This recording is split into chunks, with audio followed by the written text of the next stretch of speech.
안녕하십니까. 김초롱입니다. 우리 빌립보서 우리 공부할 시간입니다. 우리 빌립보서 지난주에 3장 2절까지 하다가 말았어요. 노트로 59페이지 빌립보서 3장 3절부터 시작하면 되겠습니다. 3장 3절 우리 읽고 시작하겠습니다. 하나님의 성령으로 봉사하며 그리스도 예수로 자랑하고 육체를 신뢰하지 아니하는 우리가 곧 할례당이라. 지금 2절에서 바울이 개들을 삼가고 행악하는 자를 삼가고 뭐 손할례당을 삼가하라 이런 말을 했었죠. 그래서 그 다음 절이 바로 3절인데 바울은 여기에서 뭐라고 주장하냐면 우리가 곧 할례당이다 이거죠. 우리가 할례당이다. 그러니까 여기서 할례당이란 말은 우리가 진짜 하나님의 백성이다 그런 뜻으로 한 말이에요. 그런 뜻으로 너희가 그렇게 할례 그러면서 할례를 받아야 하나님 백성 된다고 주장하는데 사실은 육체의 할례를 받은 너희가 하나님의 백성이 아니고 성령의 할례를 받은 우리가 곧 진정한 하나님의 백성이다 이렇게 주장하는 거예요. 원래 할례라는 게 뭡니까? 할례가 창세기 17장에 보면은 언약의 표징이라 그랬어요. 언약의 표징. 하나님과 언약 관계에 있다라는 표징으로 이렇게 얘기하는 건데 바울은 그 육체 할례는 진정한 의미에서 언약의 표징이 아니고 이 새 언약의 표징은 뭐냐? 성령이다. 성령. 그래서 우리는 어떤 종류의 사람이냐? 첫 번째로 하나님의 성령으로 봉사한다 그랬습니다. 봉사한다. 이때 봉사한다라는 이 단어가 헬라어로는 라투리오라는 동사인데 이게 예배한다 뭐 그런 뜻도 있지만 이 단어의 그 의미는 뭐냐면은 성전에서 섬긴다라는 뜻입니다. 성전에서 섬긴다. 여호수아서 22장 27절. 여호수아서 22장 27절 보시면 우리가 여호와 앞에서 우리 번제와 우리 다른 제사와 우리 화목제로 섬기는 것을 이렇게 해야 돼. 섬기는 것을 섬기다라는 말이 나왔죠. 이때 섬기다라고 할 때 사용되는 이 동사가 히브리어로는 이제 아바드라는 동사고 아바드도 섬기다라는 동사고 아바드도 이 제사장이나 이 레위인들이 성전에서 섬긴다 할 때 사용하는 그런 단어예요. 헬라어로 읽어도 똑같습니다. 라투리오라는 동사가 사용됐는데 정확하게 번역하면은 그 명사형까지 사용했어요. 그래서 섬김을 섬기다 이렇게 돼 있습니다. 섬김을 섬기다. 그 히브리어도 똑같아요. 아보다를 아바드하다, 아보다를 아바드하다, 섬김을 섬기다 이렇게 묘하게도 이제 히브리어에서 이렇게 표현을 해놨기 때문에 헬라도 똑같이 해놨고 이때 사용된 동사가 바울이 여기서 성령으로 봉사하며라고 할 때 그 동사예요. 그러니까 이때 성령으로 봉사한다, 섬긴다고 할 때 그 뉘앙스는 뭐예요? 성전에서 섬김, 성전에서 우리가 섬긴다 이렇게 말한 겁니다. 여기에 민수기 3장 8절에도 보시면 민수기 3장 8절 60페이지입니다. 교과 노트.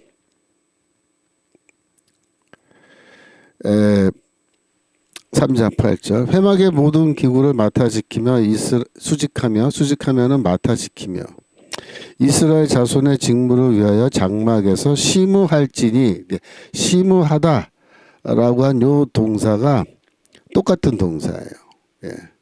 헬라어로 읽으면 라투리오라는 동사인데 이게 다 성전에서 섬기는 거죠. 여기서 장막은 이제 성전을 짓기 전에 광야에 있을 때 장막에서 하나님을 섬기는 장막이죠.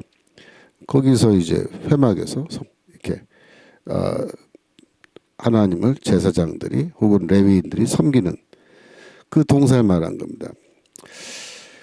그러니까 이제 우리가 진짜 할례파다, 할례당이다 이렇게 말할 때 우리가 진짜 하나님의 백성이고 우리가 이제 하나님을 섬긴다, 봉사한다. 섬긴다는 건 성전에서 섬긴다. 그러니까 우리가 최소한 제사장이나 레위인이다 그렇게 주장하는 겁니다. 특별히 성령으로 섬긴다 이렇게 얘기하죠. 성령으로 섬긴다. 왜 성령을 강조할까요? 옛 언약 때는 율법을 주시는 그런 언약이었지만 새 언약 때는 성령을 주시는 언약이란 말이에요. 그러니까 새 언약이 이제 예수 그리스도의 십자가 통해서 이미 맺어졌고 이제 성령을 우리가 받았기 때문에 우리가 하나님을 섬길 때 성령 가운데서 섬기는 거죠. 성령으로 예배 드리는 거죠. 여러분들이 그 요한복음 4장에 보면은 우물가의 여인, 그죠? 과 대화를 할 때 그 여인의 그 질문이 있었죠. 어디서 예배 드리는 게 좋냐? 요한복음 4장 20절. 우리 조상들은 이 산에서 예배했는데 당신들의 말은 예배할 곳이 예루살렘에 있다 하더이다.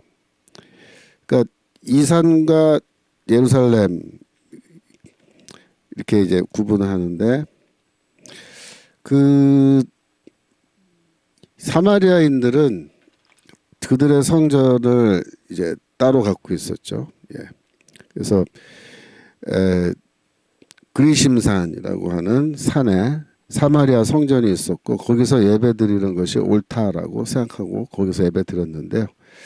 유대인들이 이제 거기 주전이죠. 기원전 2세기 무렵에 쳐들어가서 사마리아 성전을 다 때려 부셔버렸어요. 그래서 그 감정적 앙금이 깊이 남아있는 상태인데 그래서 이 여자가 묻는 거예요. 이 그리심산에서 예배드리는 게 맞냐 아니면 예루살렘 성전에서 예배드리는 게 맞냐. 너희 유대인들은 예루살렘 성전이라고 주장하는데 그 다음 절 보세요.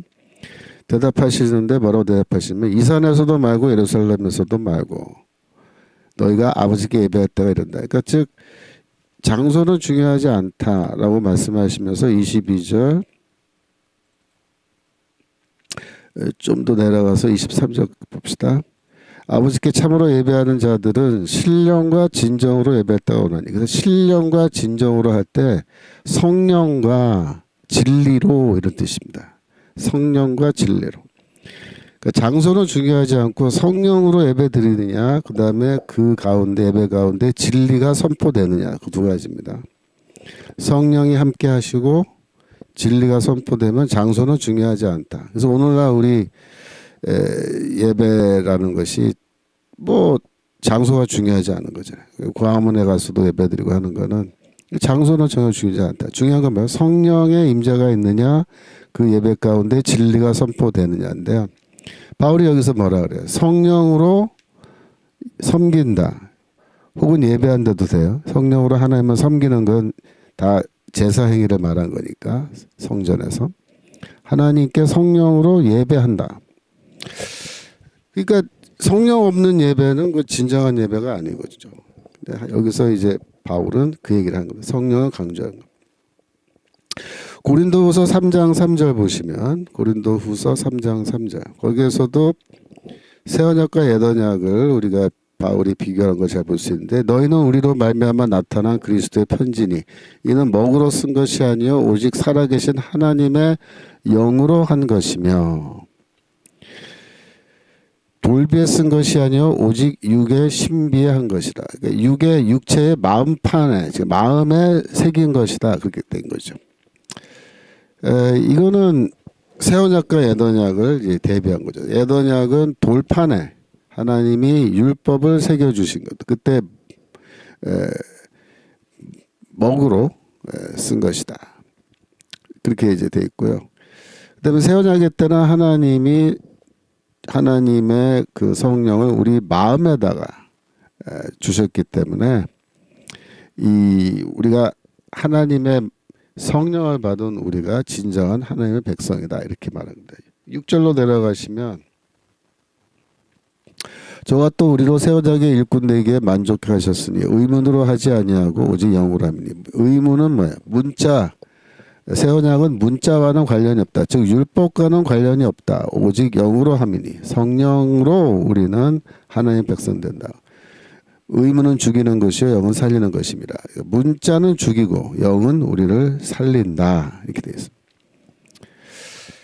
그래서 바울은 평소에 이렇게 옛 언약, 즉 신해산 언약이죠. 그리고 율법 이런 거에 대해서 상당히 이제 비판적으로 얘기를 하는 거고, 옛 언약이 아니라 새 언약이고 율법이 아니라 성령이다라는 그런 주장을 명확하게 합니다. 네, 여러분들 지금 채팅창 보니까 많이들 이제 출석하셨어요. 예. 팀팡님 펜실바니아에서도 들어오시고 반갑습니다. 박군자님 감사합니다. 격려해 주셔서. 여러분들이 아침부터 이른 시간인데 이렇게 많이들 들어오셔서 공부하니까 저도 힘이 됩니다. 그래서 로마서 8장 13절 가겠습니다. 로마서 8장 13절. 그래서 이 새 언약의 백성, 우리 성도들이죠. 우리 기독교인들은 성령이 중요한 거예요. 8장 13절 너희가 육신대로 살면 반드시 죽을 것이로되 영으로서 몸의 행실을 죽이면 살리니. 14절 무릇 하나님의 영으로 인도함을 받는 그들은 곧 하나님의 아들이라. 즉 하나님의 백성이 누구냐? 하나님의 성령으로 인도함을 받는 사람들이 진정한 하나님의 백성이다. 그렇게 말하는 거예요. 이거를 오늘날 시대에 대입하면은 무슨 뜻이에요? 유대인들은 만약 그들이 복음을 믿는 유대인이라면 다행이지만 만약에 복음을 믿지 아니하는 유대인이라면 그들은 하나님의 백성이 아니다. 왜? 복음을 믿지 않는 유대인들은 성령을 받지 못했잖아요. 그러면 그들은 진정한 하나님의 백성이 아니죠. 영으로 인도함을 받지 못하니까. 그런 의미에서 우리가 주의 백성입니다. 우리가 주의 백성. 여러분들이 절대로 혼동하면 안 되는 거는 저 팔레스타인에 살고 있는 이스라엘 민족 국가죠. 이스라엘 민족 국가의 백성들, 국민들. 이스라엘 국민들이죠. 유대인들인데 다. 그 사람들이 다 무조건 유대인이기 때문에 하나님의 백성이라고 생각하시면 안 된다. 그건 안 된다. 잘못된 생각이다. 진정한 하나님의 백성은 누구예요? 성령으로 인도함을 받는 사람들입니다. 성령은 누가 받아요? 예수를 믿는 사람들이 성령 받는 겁니다. 그래서 지금 이스라엘 전쟁 때문에 미국에서는 또 이스라엘 도와줘야 된다라는 그런 주장을 하는 기독교인들이 많거든요. 근데 그런 사람들 중에 상당수가 뭐라고 얘기하냐면은 저 유대인들은 기독교인들과 형제 자매 관계다. 왜? 우리가 다 하나님의 백성이기 때문이다. 그렇게 주장을 하는 목사님들이 있어요. 근데 그런 목사님들의 주장은 사실은 잘못된 겁니다. 여러분들 유대인들은 그 자체로 유대인이기 때문에 구원받지 못합니다. 예수 믿어야 구원받아요. 그래서 유대인도 전도의 대상입니다. 유대인들도 전도의 대상이에요. 그래서 우리가 유대인 선교를 해야 됩니다. 선교 안 해도 저들이 자동적으로 구원받고 그런 거 아니에요. 갈라디아서 5장 16절. 갈라디아서 5장 16절. 여기에서도 성령을 강조하는데 내가 이르노니 너희는 성령을 쫓아 행하라 그리하면 육체의 욕심을 이루지 아니하리라. 이렇게 말할 때 성령을 쫓아 행하라 라는 말씀. 그렇죠? 왜 성령을 쫓아 행해야 되죠? 율법으로는 절대로 육체의 욕망을 이기지 못하기 때문에. 그 뭘로 욕망을 이길 수 있냐? 성령으로 이길 수 있다. 성령으로. 그래서 우리가 성령을 받는 것, 이게 굉장히 중요한 거예요.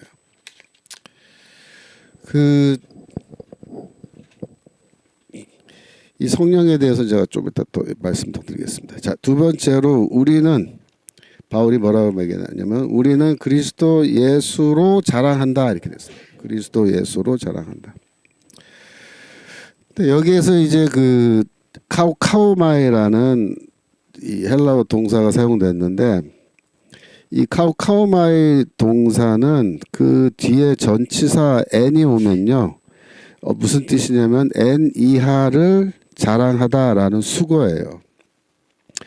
그러니까 영어에서도 수거라는 게 있잖아요. 그 동사와 전치사가 결합돼서 뭐 I am proud of you, I'm proud of you 해서 이건 수거잖아요.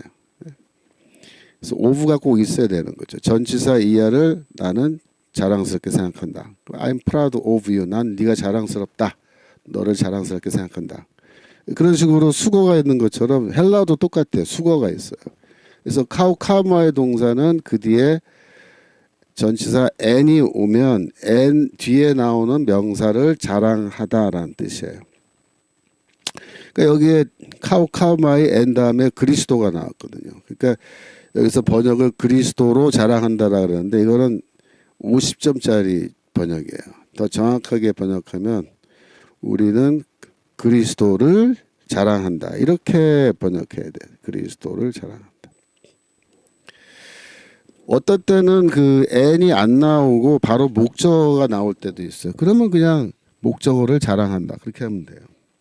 카우카우마의 동사가 좀 사용법이 특이하죠.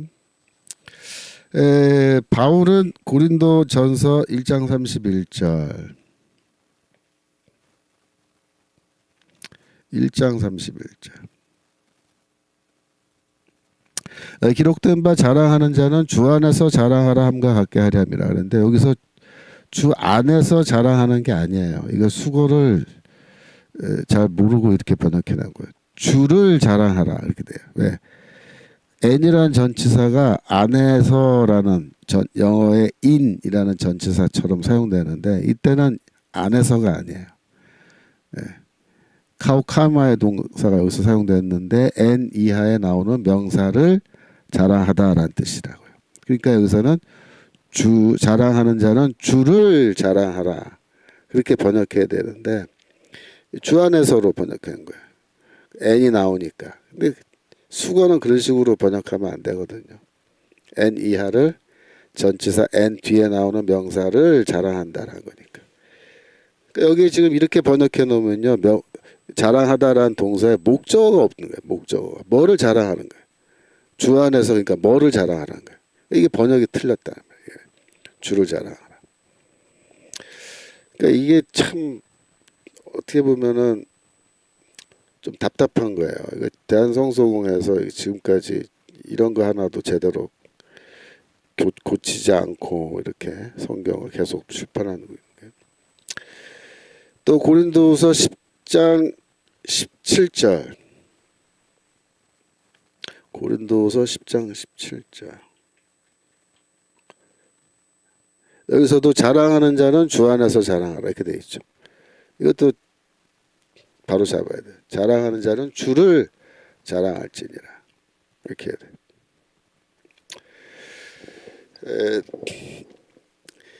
그 당시 기독교인들이 그리스도를 자랑하지 않기 때문에 바울이 이렇게 주를 자랑하라고 2번이나 3번이나 이렇게 이야기를 하는 겁니다.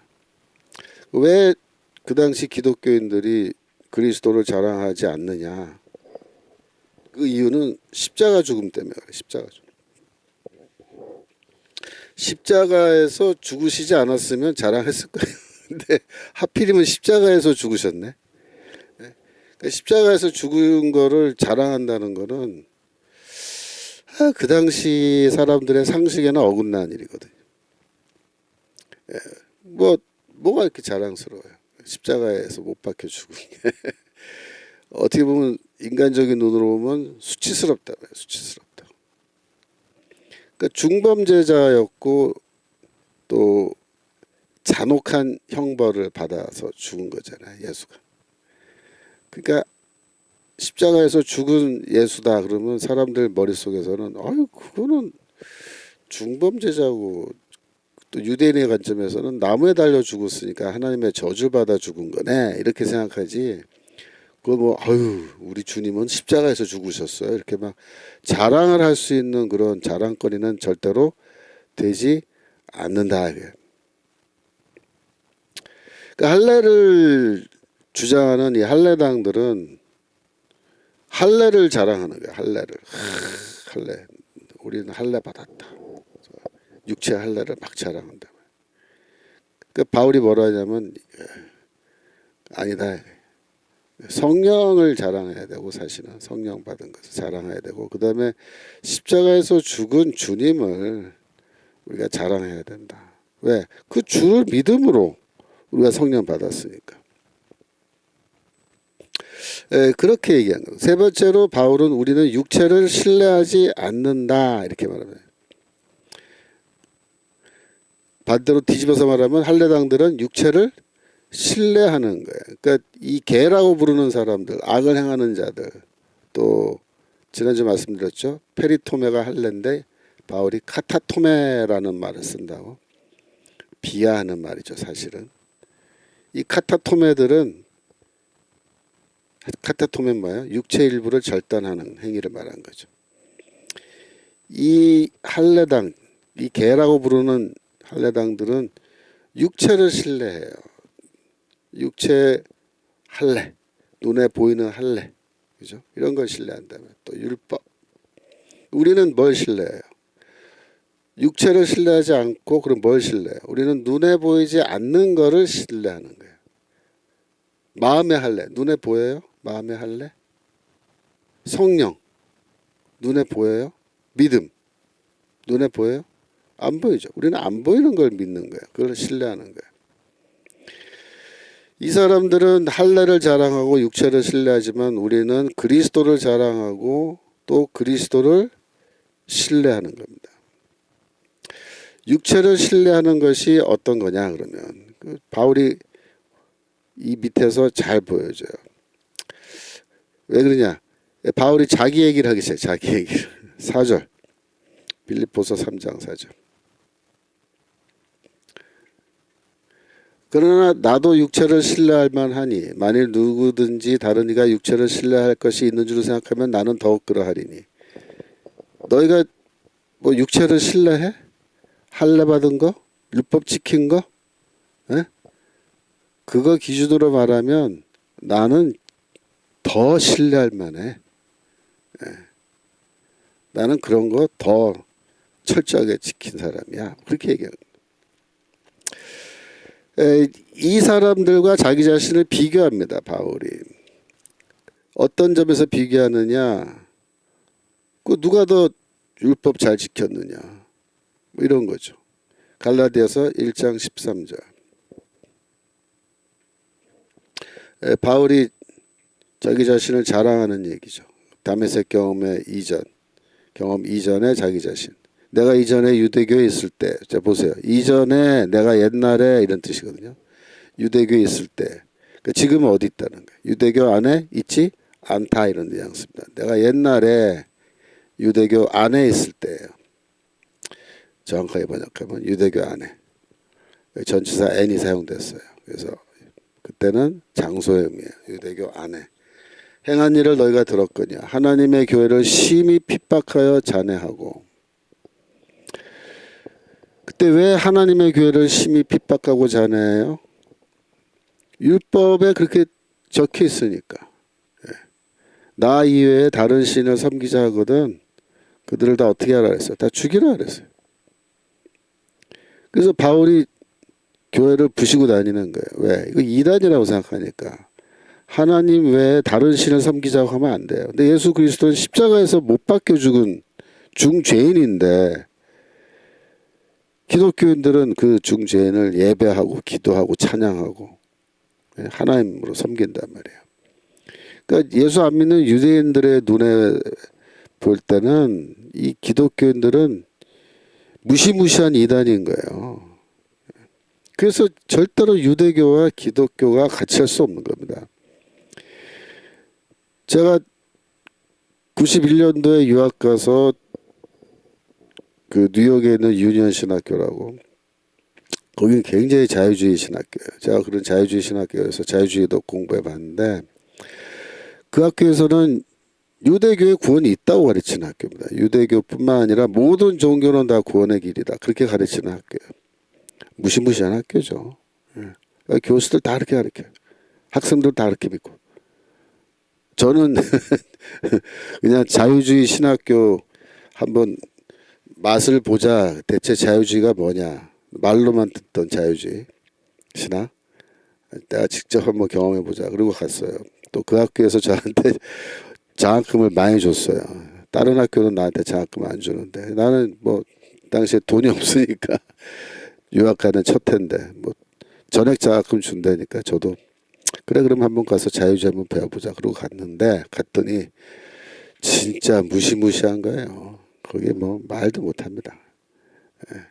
근데 그 학교에서 모든 종교는 다 구원의 길이다, 뭐 이렇게 이야기하면서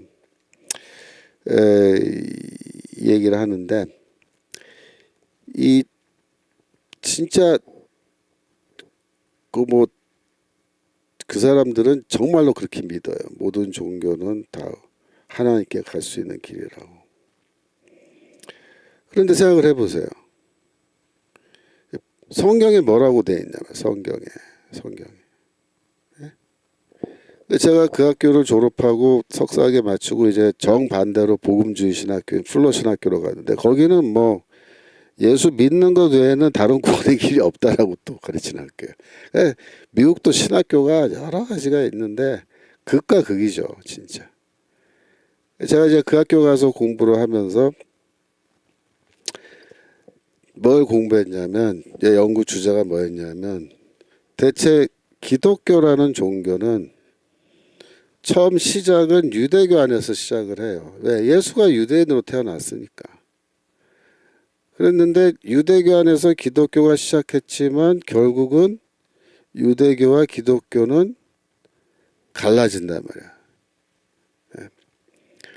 두 개의 갈림길에서 갈라져 버려서 딴 길로 가요. 유대교는 일로 가고 기독교로 가요. 전혀 다른 별개의 종교가 되죠. 제 질문은 뭐냐면, 왜 갈라졌느냐요? 왜 갈라졌느냐? 기독교가 왜 유대교랑 갈라졌느냐? 이유가 뭐냐? 제가 그거를 이제 플러 신학교에 가서 첫 번째로 연구하고 싶어서 제가 그걸 연구했다고요. 결론이 나왔어요. 결론이 뭔지 아세요? 예수 그리스도에 대한 이해가 서로 너무나 달랐기 때문이에요. 너무나 달라. 예수가 누구냐라는 거에 대해서 양쪽이 대답이 전혀 달라요. 유대교는 뭐라고 대답합니까? 예수는 거짓 선지자였대요. 거짓 선지자. 메시아 아니다는 거예요. 메시아 아니다. 거짓 메시아다. 가짜 메시아다. 거짓 선지자고, 하나님의 저주를 받아 나무에 달려 죽었다. 이렇게 유대교는 보는 거예요. 지금까지. 이슬람교에서는 예수를 선지자였다 이렇게 봐줘요. 그나마 조금 낫다고 볼 수 있죠, 유대교보다. 여기는 아예 거짓 선지자, 유대교 쪽에서. 근데 기독교는 뭐라 그래요? 거짓 선지자가 아니고 참 메시아고, 더구나 하나님의 아들이시고 하나님과 동등한 분이다, 이렇게 되죠. 영원하신 하나님의 지혜가 인간의 모습으로 나타나신 거다, 이렇게 얘기하잖아요. 너무 다른 거예요. 십자가에서 죽은 예수가 누구냐에 대해서 이렇게 극과 극의 이해를 달리하는 거기 때문에 기독교와 유대교는 절대로 한 배를 탈 수 없어요. 유대인과 기독교는 절대로 함께 하나님을 예배할 수 없다. 그런 거예요. 지금 그 얘기하는 거예요. 그래서 내가 예전에 하나님의 교회를 심히 핍박하여 잔해했다. 그 말이 무슨 뜻인지 알겠죠? 그 당시에 바울의 눈에 보이기에는 기독교인들은 이건 이단도 아주 사악한 이단인 거야. 사악한 이단. 그게 가만 놔두면 안 되겠다. 이제 뿌리를 뽑아야겠다. 이러고서 막 그냥 교회 부시고 다닌 거야. 그 다음에 갈라디아서 1장 14절. 내가 내 동족 중 여러 영갑자보다 유대교를 지나치게 믿어 내 조상의 유전에 대하여 더욱 열심히 있었으나. 영갑자라는 말은 뭐냐면 나랑 나이가 같은 사람들 뜻입니다.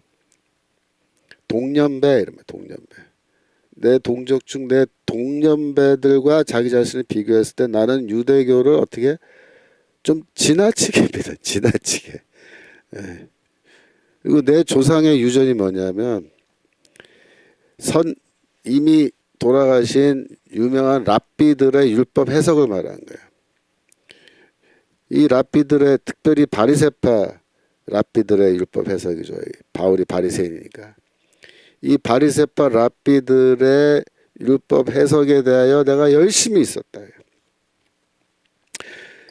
이 열심은 보통 열심이 아니죠. 이거는 민수기 25장에 나오는 비느하스라는 인물이 있죠. 그 비느하스가 보여준 그런 열심이에요.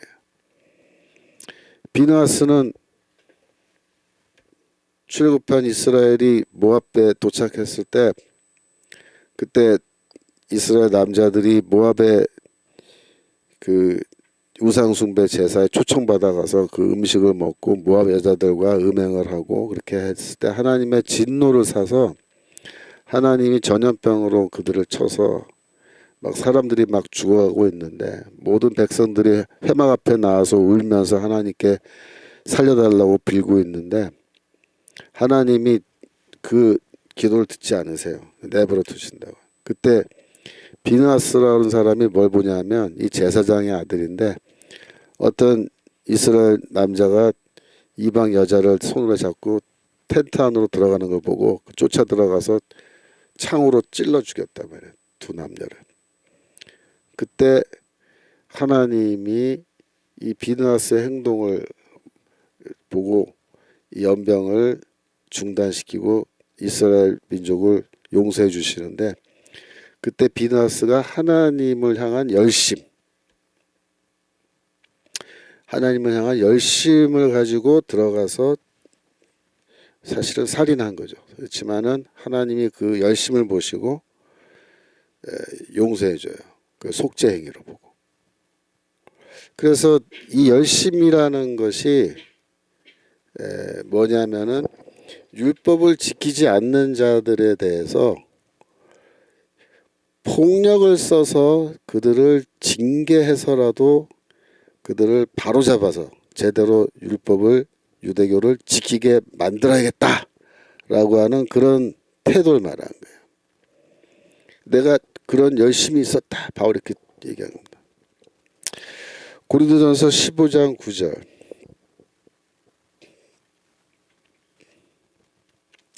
내가 사도 중에 지극히 작은 자라. 내가 하나님의 교회를 핍박하였으므로 사도라 칭함을 받기에 감당치 못할 자로다.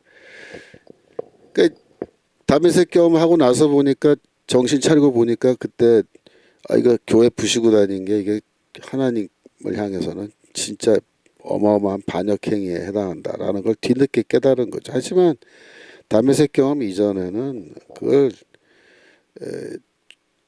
부끄럽게 생각하지 않고 너무나 자랑스럽게 이 교회를 핍박한 거를 그 정도 열심히 있었다. 그러니까 육체를 기준으로 자랑한다 그러면 나도 자랑할 거 많다. 너희들은 그렇게 해봤냐? 너희들은 나처럼 율법에 대한 열심을 갖고 이렇게 한번 해봤냐? 그런 거 없었지 않느냐?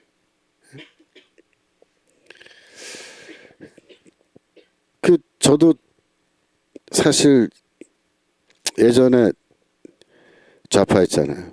저는 주사파는 아니었습니다만 저는 이 막스 레닌주의 공부하고 저도 한때는 막스 레닌주의 혁명을 위해서 살아야겠다 그렇게 생각하고 살던 시절이 있었는데 그 지나고 나서 보면은 참 후회스럽죠. 시간 낭비인 것 같고. 그런데 제가 요즘에 이렇게 예를 들어서 저희 학교 장신대 교수들을 이렇게 보면요, 그 좌파 교수들 많거든요.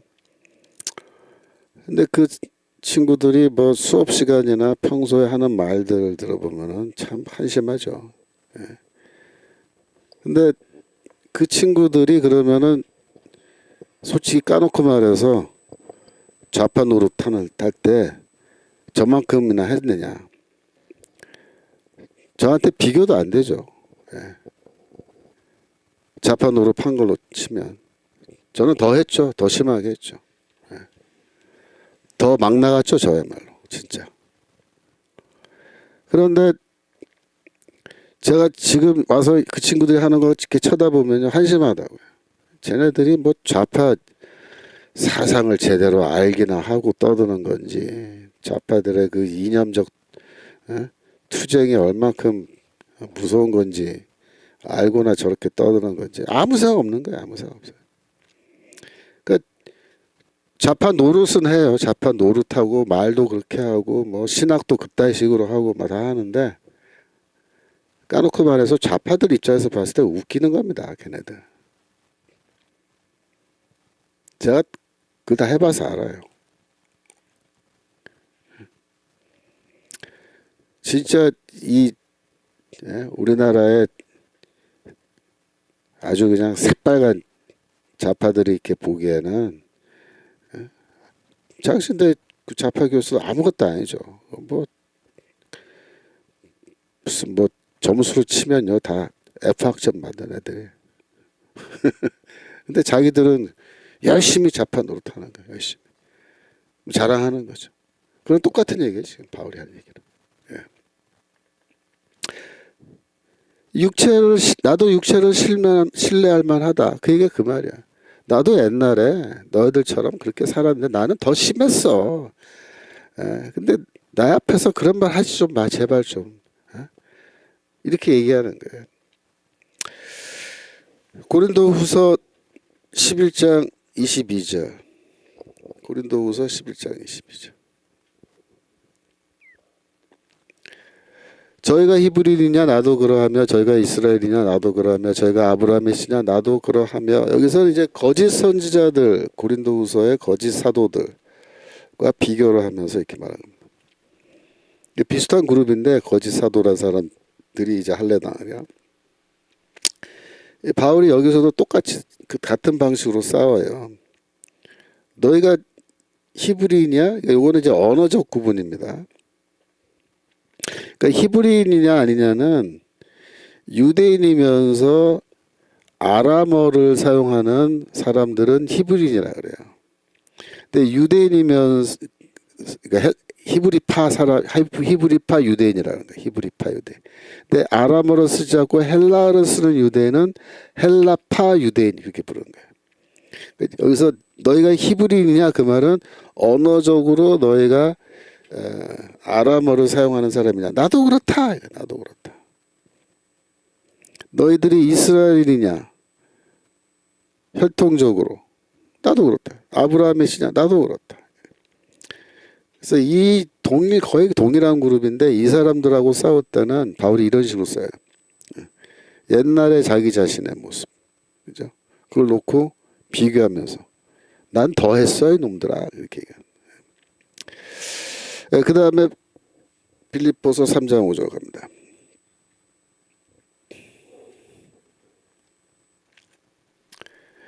내가 8일 만에 할례를 받고 이스라엘 족속이요 베냐민의 지파여 히브리인 중에 히브리인이요 율법으로는 바리새인이요.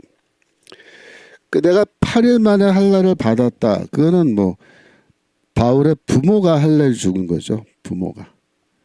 유아 세례도 똑같죠. 어린 아이가 나 세례 받을래요. 그리고 유아 세례 받는 거 아니잖아요. 그러니까 태어나면은 8일째에 할례를 주게 되어 있습니다. 레위기 12장 3절.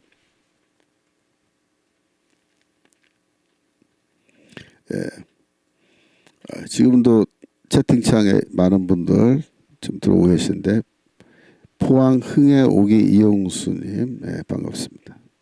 최경재님은 사랑 제 교회 올라가면서 청각 중이라고. 자, 레위기 12장 3절. 제8일에는 그 아이의 양피를 뺄 것이요. 이게 이제 할례에 대한 규정이 나온 건데, 태어나면은 8일째에 유대인들은 할례를 주게 돼 있습니다. 그래서 이제 나는 8일 만에 할례를 받았다 이렇게 얘기하는데, 그러면 8일 만에 할례 안 받은 유대인도 있느냐? 있을 수 있어요. 8일 만에 할례 안 받고 뒤늦게 받은 사람들. 하지만 그거는 유대인이라면은 율법을 제대로 지킨 게 아니겠죠. 그러니까 8일 만에 받았다는 건 유대인 사회에서는 자랑이 될 수 있는 거예요. 특별히 이제 이방인들은 나중에 뒤늦게 유대교로 개종하게 되면은 나이 많이 먹고 할례 받잖아요. 그죠? 그 사람들은 8일 만에 할례 받지 않아요. 하지만 유대인은 유대인이죠. 그러니까 지금 유대인끼리 만났는데 안녕하세요 이렇게 서로 통성명 한 다음에 서로 우리가 유대인이라는 거 알면은 한 사람이 말하는 거예요. 아유 나는 8일 만에 할례 받은 유대인입니다. 그러면 이쪽한테 선생님도 8일 만에 받으셨나요? 그러면 아니 저는 나이 30 돼서 받았습니다. 저는 원래 이방인인데요. 회당에 좀 들락날락 하다가 제가 처음에는 나중에 제가 마음 잡고 할례 받고 지금 유대인이 되었습니다. 이렇게 말하면 이게 벌써 가불관계처럼 된다고요. 8일 만에 할례 받은 사람은 에헴 하는 거고 나이 30 돼서 뒤늦게 이방인으로서 할례 받고 유대인 된 사람은 아이고 기죽어 이렇게 되는 아이고 기죽어. 그래서 이게 꼭 뭐 같은 거냐면요. 우리나라에도 그 귀화한 외국인들이 있잖아요. 귀화. 그러니까 뭐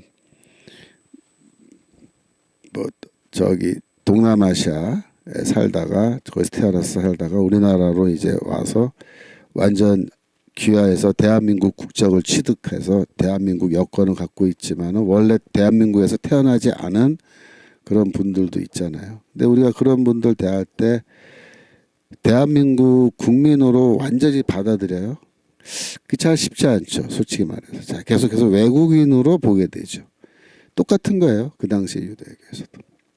8일 만에 할례 받은 사람과 나이 30 돼서 할례 받은 이방인으로서 유대교에 개종한 사람 딱 만났을 때 서로 둘 다 유대인이라고 말을 하지만 이쪽에서는 저쪽을 뭐라고 보겠어요. 여전히 이방인으로 자꾸 보려고 하는 그런 마음이 있겠죠. 그 인간은 똑같아요. 그러니까 이게 인종주의라는 거는 어떻게 보면은 참 이게 뿌리 뽑기 힘든 거예요. 뿌리 뽑기 힘든 거예요. 그러니까 우리나라 사람들이 만약에 미국에 이제 이민 가서 살다가 미국 시민권을 받았다고 칩시다. 그럼 미국 시민권자죠. 하지만 아시아 사람이잖아요. 외국에서 태어나서 미국에서 태어난 사람이 아니고. 그러면 미국에서 태어난 그 백인들이 우리 아시아 사람인데 미국 시민권 갖고 있는 사람 볼 때도 똑같잖아요. 똑같은 미국 시민권자지만 뭔가 모르게 자꾸 외국인처럼 느껴지고 그렇게 대하려고 하는 태도가 은연중에 나온단 말이야. 근데 그게 우리에게는 인종주의로 이제 받아들여지게 되는 거죠. 그러니까 이게 인종주의라는 거는 어느 나라가나 어느 문화나 항상 그렇게 있는 거예요. 우리도 그걸 알고 조심을 해야 되는 거죠. 서로가. 여기서 이제 8일 만에 할례 받고 그렇게 얘기할 때 이제 나는 순수 혈통 진짜 참기름 말하는 식으로 나는 진짜 순수 참 유대인이다 그렇게 말하는 겁니다. 그 다음에 이스라엘 족속이요. 그러니까 이스라엘 사람이죠. 당연히. 그 다음에 베냐민 지파요. 이렇게 말해요. 베냐민 지파. 베냐민 지파라는 거는 이제 그 이스라엘이 남북으로 갈라졌을 때 남쪽 유다 나라에 유다 지파와 베냐민 지파가 있고 나머지 10지파는 위에 북쪽에 있었죠. 근데 10지파는 사실상 다 사라졌어요. 아수르에 침략받고 강제 이주 정책에 의해서 여러 곳에 흩뿌려졌죠. 그래서 사실상 역사 속에서 사라졌지만 그러나 유다 지파와 베냐민 지파는 끝까지 살아남았고 이제 레위 지파 반쪽 정도는 이제 제사장들과 레위인들이 포로 갔다가 귀환하면서 살아남은 겁니다. 그러니까 베냐민 지파는 좀 뭐랄까 우리는 끝까지 살아남은 지파다 이런 자부심이 있는 거죠. 그래서 바울이 이 히브리어 이름은 사울이에요. 사울. 근데 사울은 베냐민 지파에서 내어놓은 왕이죠.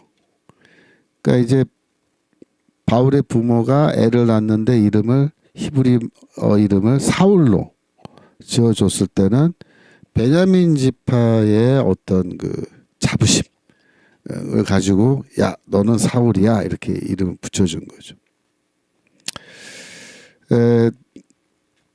결국 베냐민 지파가 포로에서 돌아와서 유다 지파와 함께 이 두 번째 성전도 세우고 다 한 거니까 예루살렘도 재건하고 베냐민 지파는 자부심이 있는 거죠. 로마서 11장 1절 로마서 11장 1절에서도 바울이 자기가 베냐민 지파라는 것을 자랑합니다. 11장 1절 그러므로 내가 말하노니 하나님이 자기 백성을 버리셨느냐 그럴 수 없느니라. 나도 이스라엘이여 아브라함의 씨에서 난 자여 베냐민 지파라. 베냐민 지파라. 네.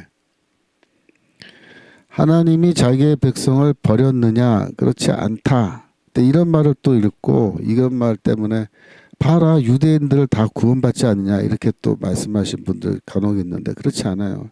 이건 이 말은 그런 뜻이 아닙니다.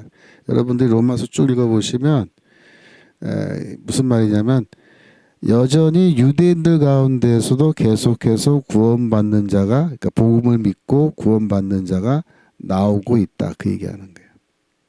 하나님은 아직도 유대인들로 하여금 복음을 믿고 구원받을 수 있는 길을 열어두시고 계신다. 그런 뜻에서 자기 백성을 버리지 않으셨다 그렇게 말하는 겁니다. 예수 안 믿어도 유대인들 다 구원해 주실 거다 그런 말 아닙니다.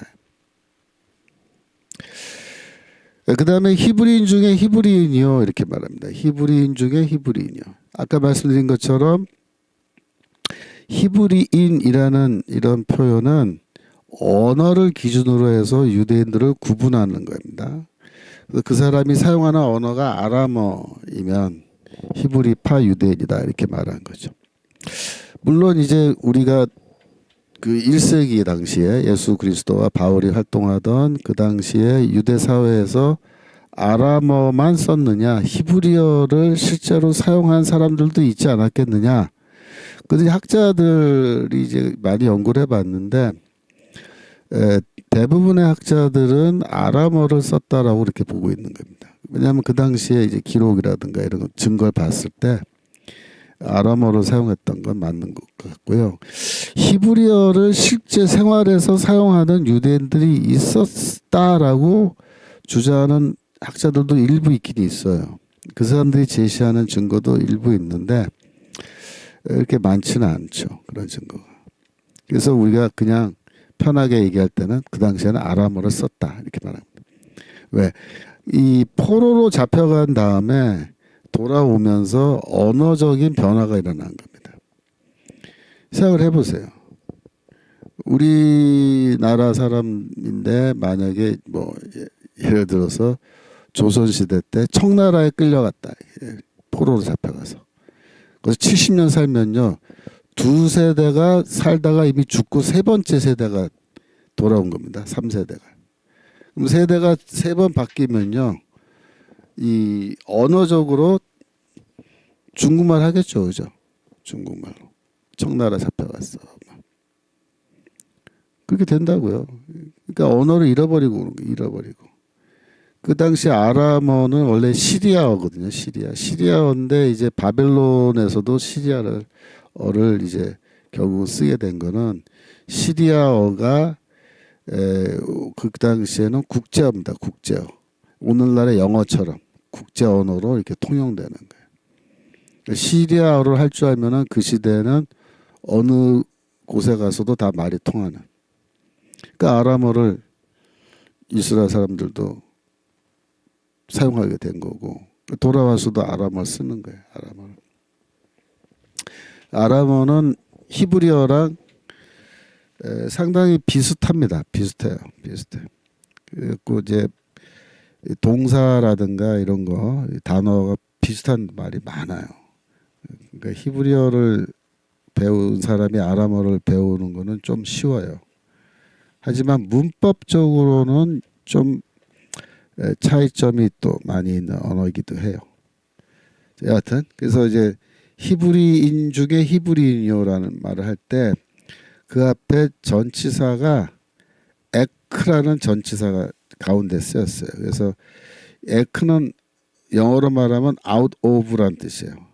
그래서 어떤 출신을 말하는 그런 전치사입니다.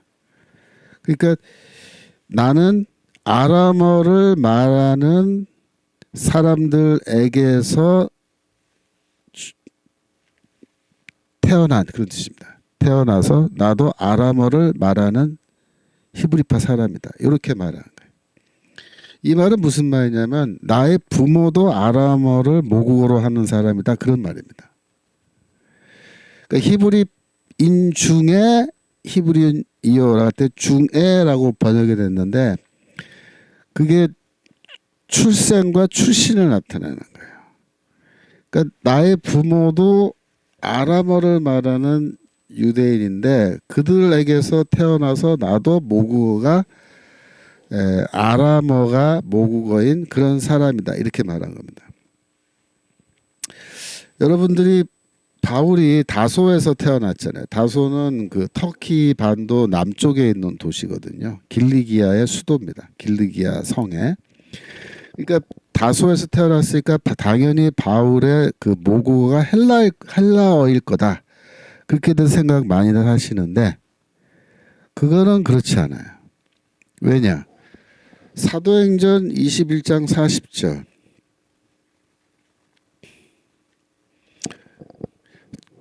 이게 바울이 체포되는 장면인데 예루살렘에서 천부장이 허락하거늘 바울이 층대 위에 서서 백성에게 손짓하여 크게 종용이 한 후에 히브리 방언으로 말하여 가로되 이렇게 말합니다.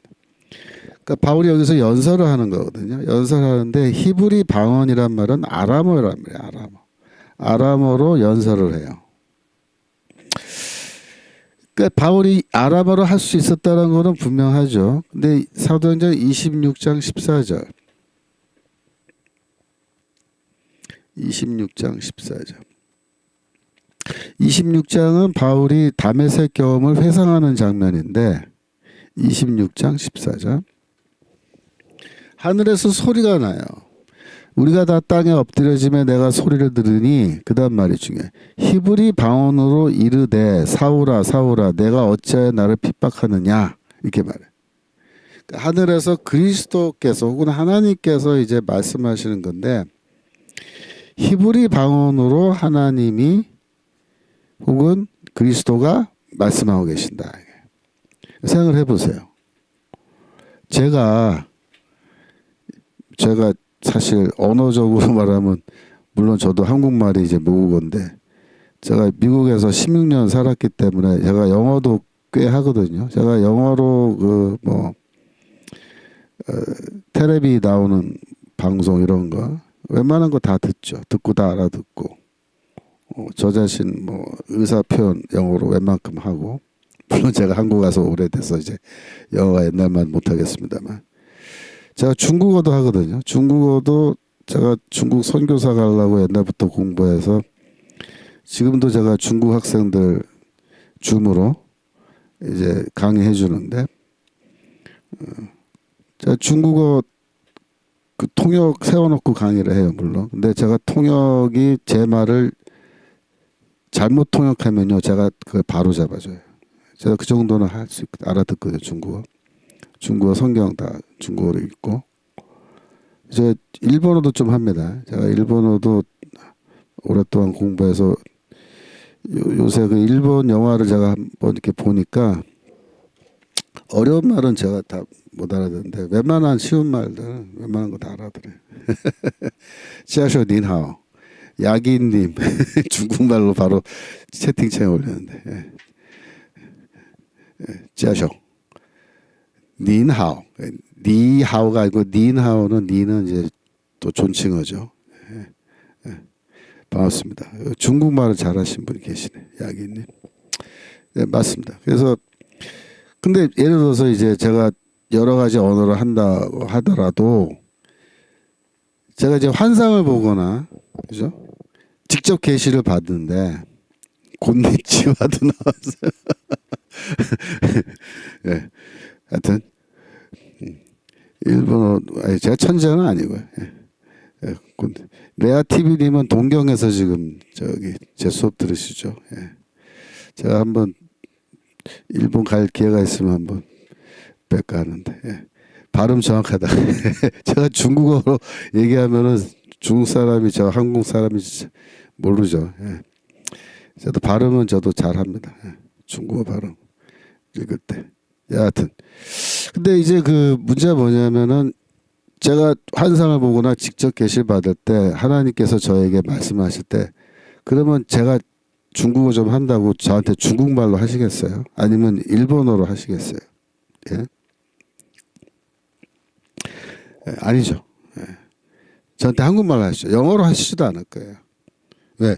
제 모국어가 한국어니까 제가 제일 편안하게 알아들을 수 있는 그런 말로 그죠? 그런 말로 말씀하지 않겠어요? 하나님이 저한테 말씀하실 때. 그러니까 이 바울에게 그리스도가 말씀하실 때 히브리 방언으로 말했다. 이게 의미심장한 거예요. 의미심장한 거예요. 왜?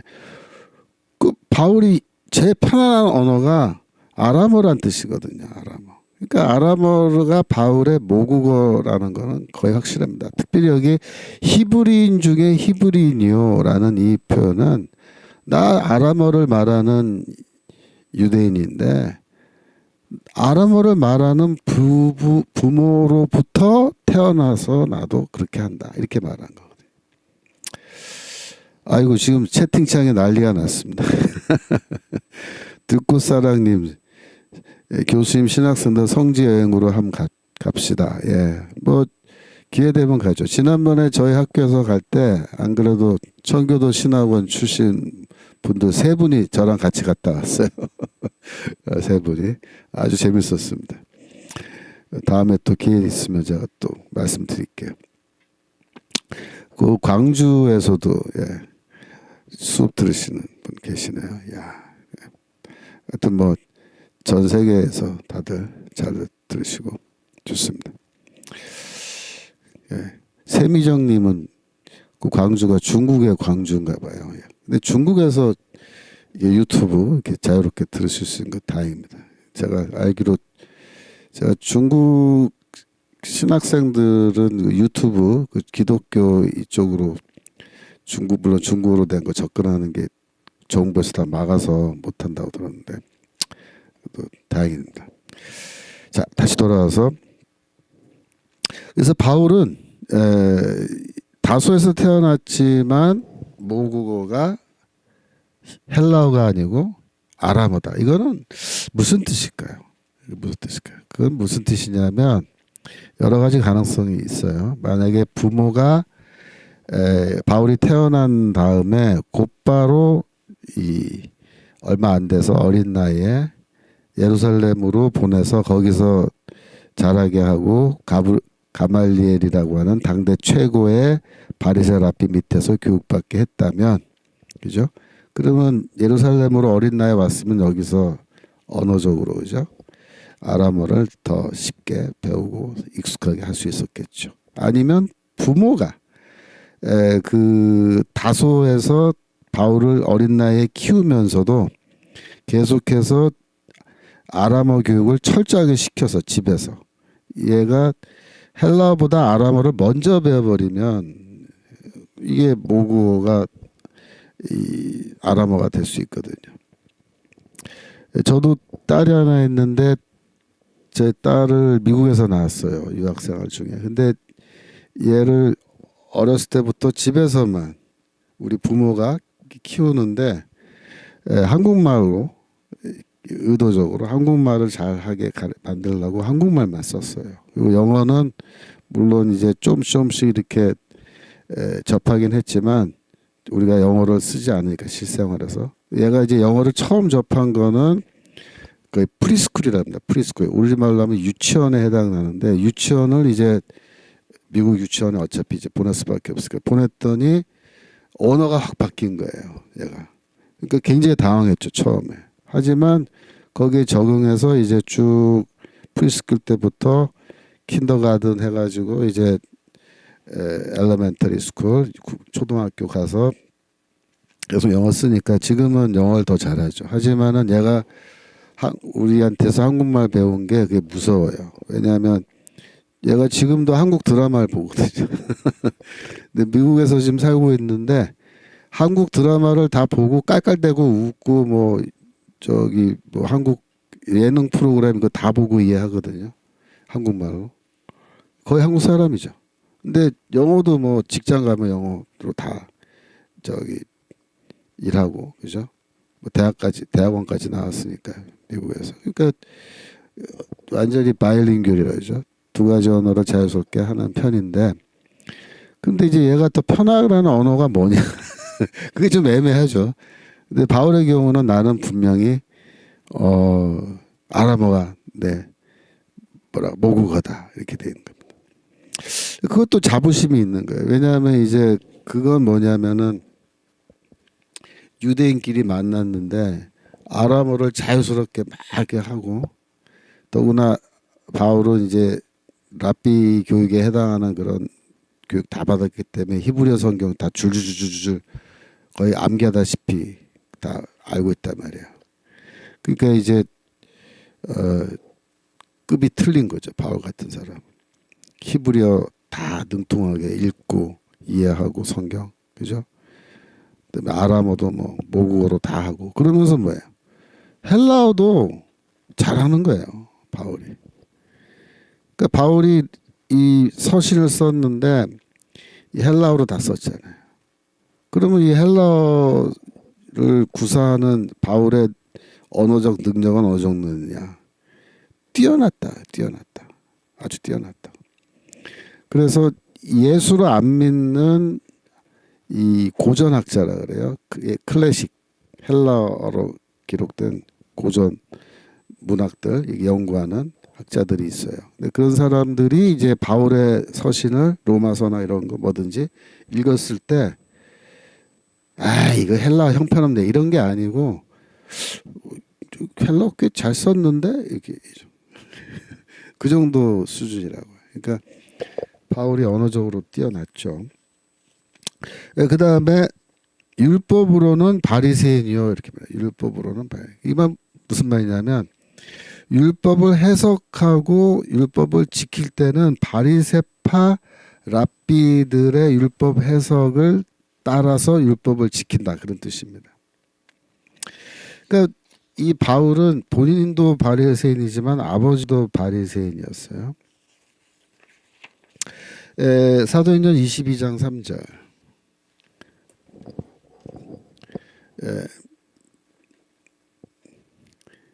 22장 3절. 나는 유대인으로 길리기아 다소에서 났고 이성에서 자라 가말리엘의 문화에서 가말리엘이 랍비인데 이 산헤드린 공회의 멤버십을 갖고 있는 아주 신분이 높은 랍비입니다. 그리고 그 시대에 바리새파 랍비 중에서 최고의 랍비예요.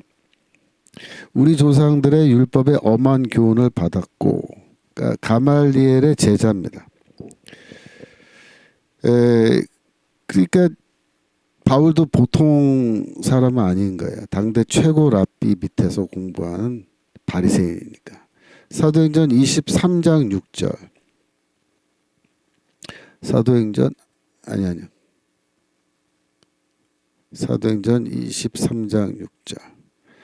여기 보시면 이 바울이 아버지에 대해 얘기해요.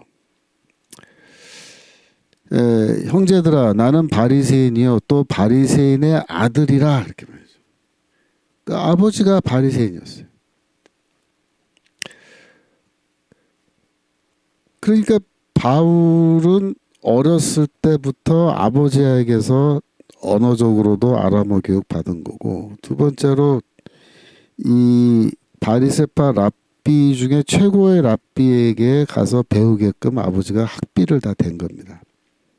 예, 학비를 댄 거. 물론 그 시대에 그 랍비들이 학생을 받을 때 아주 어린 나이에 받지는 않아요. 쉽게 말하면 우리로 치면은 한 중학교 1학년 정도 돼야 랍비들이 제자로 받는 건데, 그 전까지는 이제 다른 사람 밑에서 물론 배워야 되는 거죠. 그러니까 기초 교육을 다 받고, 그리고서 이제 최고의 랍비한테로 이제 보내서 공부시킨 겁니다. 그러니까 이 바울 아버지의 그 교육열도 대단한 거예요. 그러니까 전 세계적으로 자녀 교육열에서 빠지지 않는 민족이 몇 개가 있어요. 그 중에 하나가 한국 사람들이죠. 자녀 교육하면은 뭐 몸을 바쳐서 그죠? 애들 교육시키죠. 유대인들도 그래. 지금까지 유대인들도 아주 자녀 교육은 철저하거든 말이에요. 그래서 이 아버지의 교육열은 뭐냐면, 나도 바리새인이지만 우리 아들도 바리새인 반드시 만든다 내가. 그것도 어떻게? 당대 최고의 바리새 랍비에게 보내서 최고의 바리새인으로 얘를 만들겠다. 이렇게 생각한 겁니다. 그리고 공부시킨 거예요. 26장 5절 사도행전 26장 5절 가시면,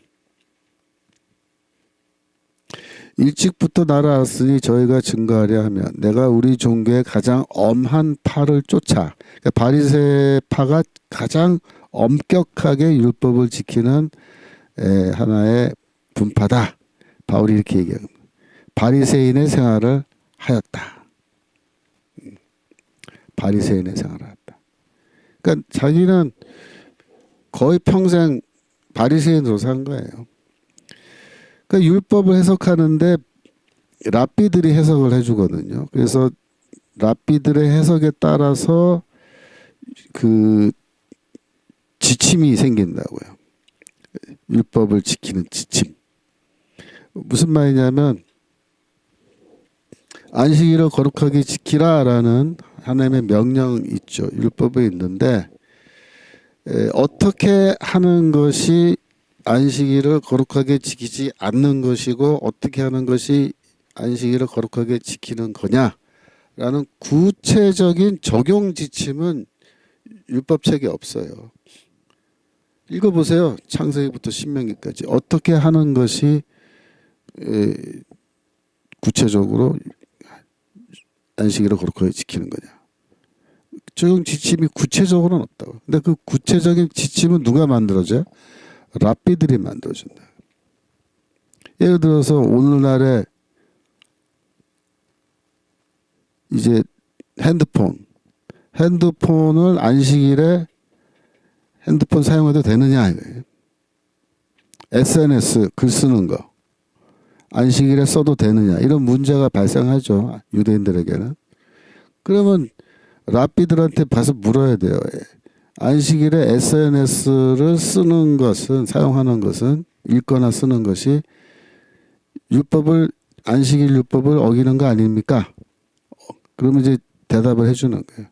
안식일에 SNS 예를 들면 읽는 거 1분 이내에 읽을 수 있는 짧은 거 읽는 거는 괜찮다. 예를 들어서. 그러나 쓰는 것도 몇 줄 이상 쓰면은 그거는 율법 어기는 거다. 안식일법 어기는 거다. 이런 식으로 지침을 준다고요. 근데 랍비들의 적용 지침이 각각 다 달라요.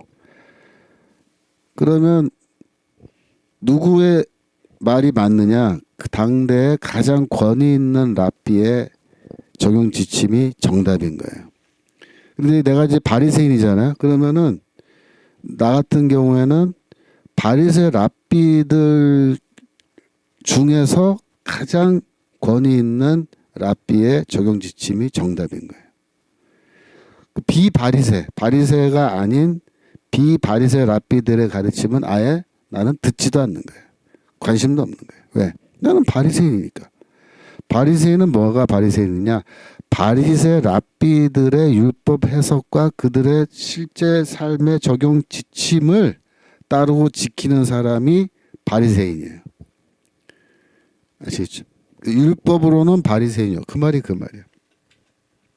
율법을 지킬 때는 바리새파 랍비들의 적용 지침을 나는 지켰다.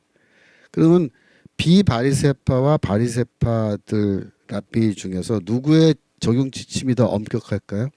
당연히 바리새파 랍비들의 적용 지침이 훨씬 더 엄격해요. 그러니까 나는 더 엄격하게 율법을 지키는 사람이야. 다른 사람들보다. 그래서 여러분들이 그 바리새인이 어떤 사람이냐라는 걸 제가 거기 좀 63페이지부터 설명하고 있는데, 그 당시에 바리새인들이 몇 명이나 있었느냐. 요세푸스란 사람이 남긴 그 기록에 따르면 헤롯 왕 당시 기준으로 6,000명 있었어요. 6,000명. 그러면 그 당시에 그 인구, 유대인 인구가 얼마나 됐느냐. 한 100만 명 정도 있었을 거라고 봐요. 100만 명. 근데 그 100만 명 중에 50% 이상은 디아스포라 유대인이에요. 즉 헬라 지역에 흩어져서 살고 있어요. 그러면 그 팔레스타인에는 100만 명보다 좀 적은 숫자의 사람들이 살고 있지 않았겠냐, 그렇게 보는 거예요. 그 당시 인구는 정확하게 몰라요. 예를 들어서 100만 명 이렇게 얘기한 거지.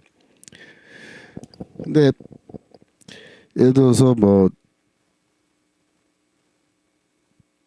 100만 명은 안 되더라도 뭐 60만 명, 예를 들면 60만 명이 팔레스타인 쪽에 살고 있었다라고 가정하면은 6천 명이면 몇 프로입니까? 60만 명에 6천 명. 1%밖에 안 돼. 1%. 그리고 전체 인구의 1% 혹은 1% 이하죠. 그러면 다수의 소수예요. 극소수입니다. 극소수. 그래서 바리새파 사람은 사실 그 머릿수로 따지면 많지 않아요. 아주 소수예요. 1%도 안 돼. 전체 국민들, 유대인 인구에. 그래서 이거를 우리가 엘리트 운동이라고 그렇게 부른 거예요. 왜? 소수니까. 소수의 엘리트들만 바리새파 하는 거예요. 그러면 소수니까 별로 영향이 없었느냐? 그렇지는 않아요. 이 사람이 영향력은 컸어요. 하지만 막상 바리새인이란 사람들이 얼마나 흔했느냐? 흔하진 않은 거예요. 100명에 1명도 안 되는 거예요. 이 사람들은 그러면 뭘 목표로 한 거냐? 첫 번째로 우리는 모세 오경과 전통을 모두 다 지킨다. 즉 전통은 뭐냐면 랍비들의 해석을 말한 거예요. 모세 오경은 성문법이죠. 성문법. 우리가 written law, 이미 문자로 기록되어 있는 겁니다. 그런데 전통, 랍비들의 해석은 사실 기록되어 있지 않았어요. 입에서 입으로 전달되는 그런 법입니다. 그래서 선대 랍비들의 율법 해석을 후배 랍비들이 암기하는 겁니다. 유대교 랍비 교육은 100% 암기예요. 교과서 없습니다. 그냥 랍비가 이렇게 입으로 쭉 읊어주면 그냥 통째로 외우는 겁니다. 뭘 상상하시면 되냐면 랍비들 교육은 우리나라 판소리 있죠. 판소리. 심청전 판소리, 뭐 놀부전 이런 거. 그러면 그거 다 외우고 있는 선생님이 있을 거 아니야. 그 선생님 밑에 들어가서 그 밥 해주고 빨래 해주고 청소해주고 이러면서 하여튼 그 노래를 처음부터 끝까지 다 외워버려야 돼. 외워버려야 돼. 그러면 공부 끝나는 거예요. 독립하는 겁니다. 그래서 랍비들 교육은 다 외우는 거예요. 그 전통을 외우는 거죠. 그런데 사두개인은요. 사두개인이라는 사람들이 있었죠. 사두개파 사람들은 이 전통을 인정하지 않았어요. 근데 바리새파는 이 전통을 즉 선배 랍비들의 율법 해석과 적용 지침을 암기하고 그거를 지키는 겁니다. 그 전통을 지키는 거예요. 이것을 그래서 구전법이라고 그러고 영어로 oral law라고 하는 건데, 입에서 입으로 쭉 흘러내려오던 거를 드디어 역사의 어느 시점에서 기록했죠. 그게 뭐예요? 그게 미슈나예요. 미슈나. 그러니까 지난번에 변순복 교수님이 번역한 미슈나는 뭐예요? 그 책은 랍비들의 율법 해석의 그 전통을 입에서 입으로 랍비들이 암기해서 쭉 전달해서 전해져 오던 거를 드디어 문자로 기록한 거예요. 그게 미슈나예요. 미슈나는 200년, 주후 200년경에 미슈나가 문자로 기록됐어요. 물론 히브리어로 기록됐죠. 히브리어로. 그거를 이제 변순복 교수님이 우리말로 번역한 거예요. 그게 미슈나. 한국어 번역이에요. 두 번째로 이 바리새인들은 제사장들에게 주어진 율법까지 자발적으로 지키는 걸 자기들 목표로 삼은 거예요. 율법은 두 가지 종류가 있습니다. 율법은 평신도에게 준 율법과 제사장에게 준 율법이 따로 있어요. 두 가지 율법 중 어느 게 더 지키기 어려울까요? 당연히 제사장들에게 준 율법이 더 지키기 어렵습니다. 그럼 바리새인들은 제사장이었어요? 아닙니다. 바리새인들은 평신도였습니다. 평신도. 엘리트 평신도들이에요. 제사장 아니에요. 제사장 그룹은 사실은 사두개파입니다. 그런데 이 바리새파 사람들은 평신도임에도 불구하고 제사장들에게 주어진 율법까지 우리는 다 지키겠다라고 서약한 사람들이에요. 그러면 왜 이 바리새파 사람들은 평신도임에도 불구하고 이 제사장들에게 준 율법까지 지키겠다고 스스로 자원했느냐? 여러 가지 설명이 있어요. 출애굽기 19장 6절. 예를 들면 출애굽기 19장 6절에 보시면 너희는 내게 대하여 제사장 나라가 되며 거룩한 백성이 되리라. 그러니까 우리 모두가 다, 우리 이스라엘 백성 모두가 다 제사장이니까, 우리는 제사장 나라가 돼야 되니까 우리가 그러면 지금부터 제사장 율법까지 다 지켜야 된다 라고 그렇게 생각해서 이렇게 지켰을 거다, 이렇게 설명합니다. 물론 이런 설명법이 맞아요. 틀린 건 아니에요. 그런데 요 뒤에 숨어있는 더 중요한 모티브가 있습니다. 뭐냐면 제가 63페이지에 이렇게 써놨는데, 율법 준수의 기준을 처음부터 높이 잡은 바리새인들은 궁극적으로 평민들이 지켜야 할 모든 법을 다 지키게 된다. 여기에 그 숨겨진 의도가 있는 거예요. 무슨 말이냐? 제가 이제 칠판으로 좀 설명해야 돼요. 여러분들이 지금 이제 이 수업을 듣고 있는데, 이 수업을 들으면서 이 빌립보서 수업이죠. 빌립보서 수업 들으면서 학기 말에 이제 시험도 보잖아요. 시험도 보는데 성적을 A, B, C, D로 받는다고 이렇게 가정을 하시고, 어떤 분은 나는 이 빌립보서 수업에서 A 플러스를 받아야겠다, 이렇게 처음부터 결심하신 분이 계시고, 어떤 분은 아예 나는 이 수업에서 B 플러스를 맞아야겠다라고 처음부터 그렇게 결심한 분이 있다고 가정을 합시다. 그런데 이 A 플러스 받아야겠다라고 처음부터 목표를 높게 잡은 분은 수업을 듣는 중에, 학기 중에 뭐 집에 바쁜 일도 생기고 또 몸도 좀 아프고 이렇고 저렇고 해서 하다 보니까 나중에 뭘 받았냐면 A 마이너스 받은 거예요. A 마이너스. 그죠? 이걸 목표로 했으나 이걸 받은 거예요. 근데 이제 나는 처음부터 B 플러스 받아야겠다라고 그렇게 결심한 분은 또 똑같은 이유로 이렇게 저렇게 학기 중에 살다 보니까 바쁘고 몸이 아프고 이래가지고 결국 뭐 받았어? B 마이너스 받았단 말이야. B 마이너스. 그죠? 그랬는데 최후의 심판 때 가서 이제 심판을 받는데 구원과 멸망, 그러니까 천국과 지옥이죠. 천국과 지옥을 나누는 그 경계선이 말이야. 경계선이 B 플러스에 딱 떠요. B 플러스까지는 구원 받고 여기까지는 못 받는다. 이렇게 딱 갈라지는 거예요. 구원이. 그럼 보세요.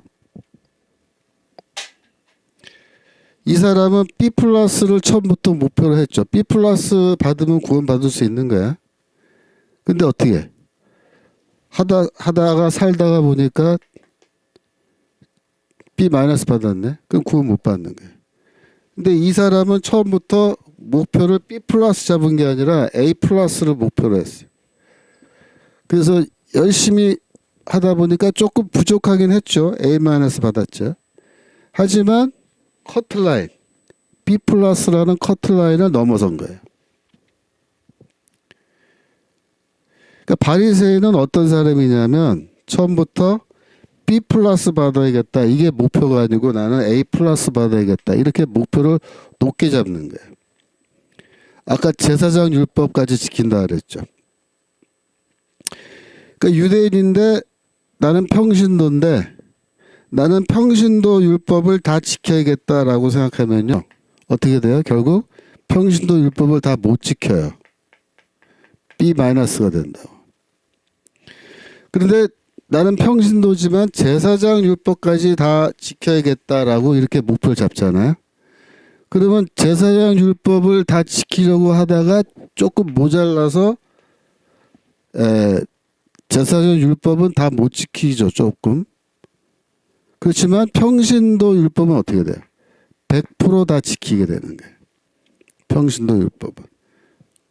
그러니까 평신도 율법을 내가 다 지켜야겠다라고 처음부터 목표를 잡으면 그 목표에 도달 못하지만 내가 처음부터 제사장 율법까지 다 지켜야겠다라고 목표를 잡고 율법을 지키면서 살아가다 보면 평신도 율법 정도는 완벽하게 지키고 거기에 플러스 제사장 율법도 일부 지키는 그 정도 수준에 도달하는데 이 정도 수준이면 뭐다? 충분히 구원받을 수 있다. 이렇게 생각하는 거예요. 이게 바리새인이에요. 바리새인. 그러니까 바리새인들의 사고방식은 좀 독특해요. 한마디로 말하면 영어로 말하면 aim high.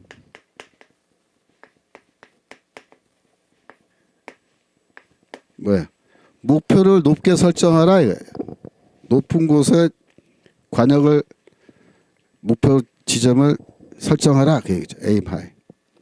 그래서 우리는 제사장 율법까지 다 지킨다라는 아주 어려운 목표입니다. 힘든 목표지만 그거를 딱 목표로 해놓고 달려가는 거예요.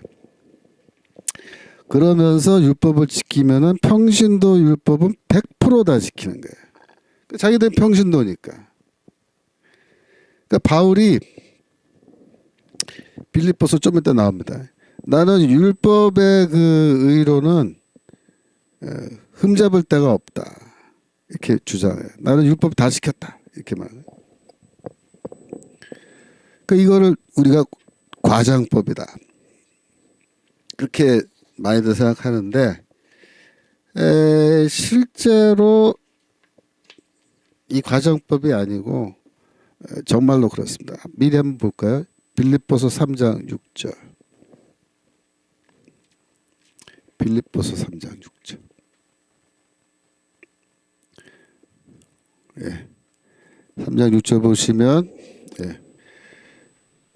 열심으로는 교회를 핍박하고 율법의 의로는 흠이 없는 자로다. 그게 무슨 말이야? 나는 율법 다 지켰다 그 말이야. 이 말을 듣고 야, 어떻게 사람이 다 율법을 다 지키냐? 불가능하지 않냐 이렇게 물론 얘기합니다. 보통 사람들은 불가능하죠. 하지만 이 바울과 같은 사람은 이게 과장법이 아니고 실제로 이렇게 주장을 하는 건 무슨 뜻이냐면 이 평신도로서 내가 지켜야 하는 율법은 100% 내가 다 지켰다. 왜? 제사장 율법까지 난 덤으로 더 지켰으니까. 그 얘기입니다. 그러니까 이거는 율법으로는 흠이 없다는 말은 다메섹 경험 이전에 바울이 그렇게 주장하는 거고요. 바울이 이제 다메섹 경험을 하고 나서는 과거를 돌이켜 보니까 그거는 아닌 것 같다. 왜? 로마서 7장 7절. 로마서 7장 7절. 바울이 로마서에 이렇게 말합니다.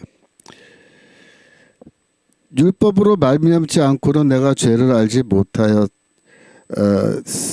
못하였으니 곧 율법이 탐내지 말라 하지 아니하였더라면 내가 탐심을 알지 못하였으리라. 이 얘기는 이제 다메섹 경험 이후에 바울이 하는 얘기예요. 무슨 말이냐면 율법의 10번째 계명이 탐하지 말래. 탐하지 말라. 내 이웃의 것을 탐하지 말라. 근데 탐하는 거는 행동이 아니고요. 마음이고 생각이란 말이에요. 그죠? 그러니까 탐하는 마음을 생각을 한 번이라도 했으면 벌써 율법 어긴 거죠. 이런 말은 사실은 다메섹 경험 이후에 바울이 하는 말이고 이전에는 이런 생각 안 한 거예요. 그 바리새 랍비들의 해석 적용 지침만 자기 지키면 되는데 그 지침에 의하면은 이건 다 행동만 규제해 놨었거든요. 그래서 생각까지는 마음의 상태까지는 죄로 보지 않기 때문에 그래서 나는 율법으로는 흠이 없다 이런 주장을 하는 겁니다. 세 번째로 이 정결한 사람하고만 교제한다. 부정한 사람하고는 교제하지 않는다라는 이런 원칙을 갖고 있는 게 바리새인들이에요. 그러니까 바리새인들은 정결법이라 그래가지고 부정한 것과 접촉하면 안 돼요. 부정한 것을 먹어도 안 되고 부정한 사람과 함께 뭐를 해도 안 돼요. 밥을 먹어도 안 되고 이런 거죠. 그러니까 부정하다는 말은 뭐예요? 그러니까 쉽게 말하면 이방인들이 더러운 거고 부정한 거고 그다음에 바리새인들의 경우에는 율법을 지키지 않는 유대인도 더러운 거예요. 부정한 거예요. 왜? 율법 지키지 않으니까 죄인이라 이거죠. 그래서 이 바리새인들은 그 삶이요 좀 고달퍼요. 왜 고달프냐? 다른 사람들하고 만나지 않고 혹은 또 거래하지 않고 사람이 살아갈 수는 없잖아요. 그런데 그 사람들이 율법을 지키는지 안 지키는지 유심히 관찰해야 되는 거예요. 유심히. 자, 내가 예를 들어서 바리새인인데 김치를 담가 먹으러 배추를 사러 가는 거예요. 배추. 그 배추 가게 가죠. 채소 가게. 가서 이제 배추를 사는데 우리가 배추 가게 들어가서 배추 살 때 뭐라 그래요? 하는 말이 뭐래요? 이 배추 얼마예요? 얼마입니다. 그러면 돈 주고 사면 끝이잖아요. 근데 바리새인의 경우에는 배추 가게 들어가서 이렇게 배추를 보는 게 아니라 그 집 주인을 배추 가게 주인을 이렇게 보는 거예요. 왜? 이 사람이 율법을 지키는 사람이냐 아니냐. 즉 이 배추를 파는데 이 배추가 11조를 한 배추냐 아니냐 그게 중요한 거예요. 그래서 사람한테 물은 거예요. 주인한테. 이거 얼마예요? 묻는 게 아니고 처음 묻는 말이 이 배추 11조 한 배추입니까? 이렇게 묻는 거예요. 묻는 질문이 틀린 거죠. 그러면 이제 주인이 이거 제가 했습니다. 11조 했습니다. 11조 한 배추 맞습니다. 그러면 사다 먹어도 돼요. 그래서 율법이 원래 그렇게 돼 있다고요. 그러니까 11조를 안 한 배추를 만약에 사다 먹으면 나도 죄를 짓는다 이렇게 되는 거예요. 그 부정한 배추. 그 부정한 사람이 판 거고. 그런데 문제는 뭐야? 이 배추 가게 주인이 거짓말을 할 수 있다고요. 11조를 안 했는데 했다고 거짓말했는데 내가 그 말을 믿고 사다 먹으면 내가 어떻게 돼요? 또 율법을 어기는 거예요. 부정한 배추 먹은 거예요. 그러니까 이게 아주 골치 아픈 겁니다. 마태복음 23장 23절. 화 있을진저 외식하는 서기관들과 바리새인들이여 너희가 박하와 회향과 근처에 11조를 들이되 이렇게 되죠. 박하, 회향, 근처가 뭐냐면요. 이 조그만 식물인데 그 이파리, 박하 있죠, 박하, 예? 페퍼민트. 그거 이파리를 따다가 이제 요리에 넣어서 먹는 거예요. 음식에. 향이 좋으니까. 예? 근데 이 박하와 회향과 근처도 11조를 드린다는 거예요. 바리새인들은. 어떻게? 이파리가 10개가 있으면 그거 세가지고 10개 중에 하나 딱 떼가지고 요거는 11조 이렇게 한다는 거예요. 그러면 그런 박하와 해안가 근처는 사다 먹어도 되는 거예요. 근데 이게 11조 안한 요런 조그만 식물 하나도 사다 먹으면은 그 죄 짓는 거다. 이렇게 된 거예요. 예수가 뭐라고 그래요? 율법에 더 중한 의와 은과 신은 버렸도다. 이렇게 비판하면서. 그죠? 그래서 이제 바리새인들이 굉장히 피곤한 삶을 살면서도 율법을 철저하게 지키려고 했는데 바울이 그런 사람이었다. 율법으로는 바리새인이요. 그 말입니다. 자, 오늘 시간이 11시가 다 돼서 여기까지 하고요. 또 2교시 마태복음 공부했습니다. 자, 기도하고 마치겠습니다. 하나님 아버지, 저희가 오늘도 빌립보서를 공부합니다. 저희는 이 바울처럼 율법 바리새인들처럼 율법을 이렇게 지키지 아니하고도 오직 믿음으로 의롭다함을 얻어 구원을 받을 수 있게 된 이 모든 사실을 다시 한번 기억하면서 하나님께 감사드립니다. 제가 모든 율법을 지키지 않았음에도 불구하고 죄인임에도 불구하고 그리스도를 믿는 믿음으로 우리가 구원받게 하신즉 이 하나님의 모든 은혜에 정말 감사하고 또 은혜에 걸맞는 그런 삶을 살아갈 수 있도록 도와주시고 저희가 살아가는 삶이 항상 하나님께 기쁨을 드리는 삶이 될 수 있도록 인도하여 주옵소서. 감사드리며 예수 그리스도 이름으로 기도합나이다. 아멘. 수고하셨습니다. 2교시 또 뵙겠습니다.